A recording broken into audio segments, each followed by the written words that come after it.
Saint Clare, Virgin, Clare of Reduxio, born to a high-ranking noble family in the quaint Italian town of Assisi, was the eldest of 3 daughters.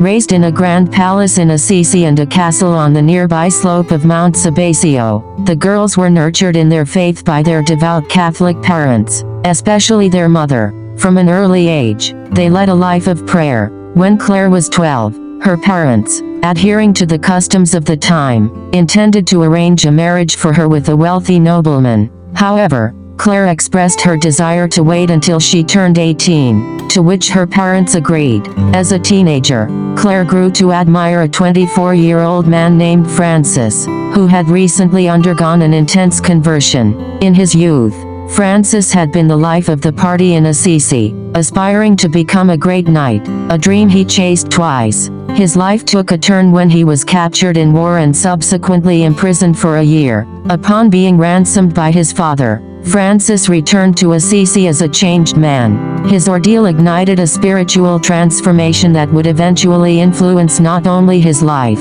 but also that of Clare, the town of Assisi, and the entire church for centuries to come. After renouncing his family inheritance and receiving papal approval, Francis and a small group of followers adopted a radical lifestyle, marked by poverty, prayer, penance, and itinerant preaching. Around 1211 or 1212, when Clare was nearing her 18th birthday, she attended a Lenten mission at the Church of San Giorgio in Assisi, preached by Brother Francis. The mission resonated deeply with Clare, and she felt God calling her to join Francis and his brothers by forming a women's branch of their new order. Aware that her family would not approve of her decision, Clare spoke to Brother Francis in secret. With the local bishop's approval, Francis agreed to welcome her on Palm Sunday evening at the small chapel of the Portiuncula where his order was staying. That night, Clare arrived at the chapel, dressed as a bride ready to wed her spouse. She was accompanied by her aunt and a friend. Clare surrendered her noble attire for a coarse habit, allowed Brother Francis to cut her long hair, and covered her head with a veil. Francis then arranged for her to stay at a nearby Benedictine convent. Upon discovering Clare's decision, her family tried to convince her to return home, making promises of wealth and all the privileges of nobility. Clare refused. When they attempted to force her to return, she resisted, clung to the altar, and showed them her cut hair, a symbol of her dedication to God. Realizing they no longer held authority over her, her family reluctantly backed down. This marked not only a pivotal moment in Clare's life, but also the birth of the religious order of the Poor Clares. For her safety and peace of mind, Clare was moved to another monastery a few days later, and then to another. To her surprise, her sister Caterina joined her a few weeks later. Their family attempted to intervene again, trying to force Caterina to leave, but Clare's prayers triumphed. As one story goes, due to Clare's prayers, Caterina's body became so heavy that the men could not lift her. Eventually, her family gave up.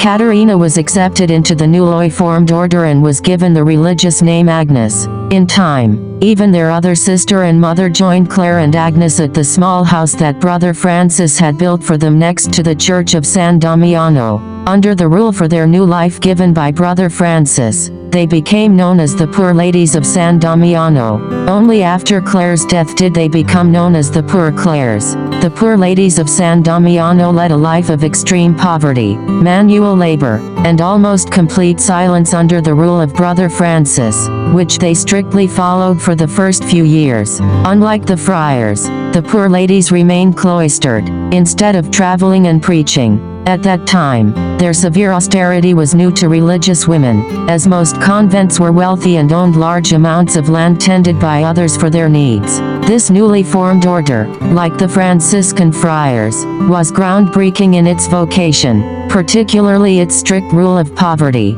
Despite her reluctance to assume any form of authority or title, Clare was made the abbess of the community in the following years. She was humble and shy, and found giving orders challenging. She often took up the most menial and unwanted chores. God's protection shielded the new order. When Muslim invaders surrounded the convent, preparing to attack Assisi, Clare, upon hearing of their presence, went to the chapel and took the monstrance with the blessed sacrament to confront them. Overwhelmed, the invaders retreated and never returned. Mother Clare spent most of her life battling bishops, cardinals, and even popes who wished her order to align more with mainstream Benedictine nuns. Unyielding, she chose to depend on divine providence, trusting completely in her divine spouse. These struggles intensified after the death of her spiritual father and brother, Saint Francis, in 1226. After many years of battling, Mother Clare wrote a rule for her sisters and received approval of that rule from Pope Innocent IV, mere days before her death in 1256 at the age of 59. This marked the first time in history that a woman wrote a rule for religious life that was formally approved.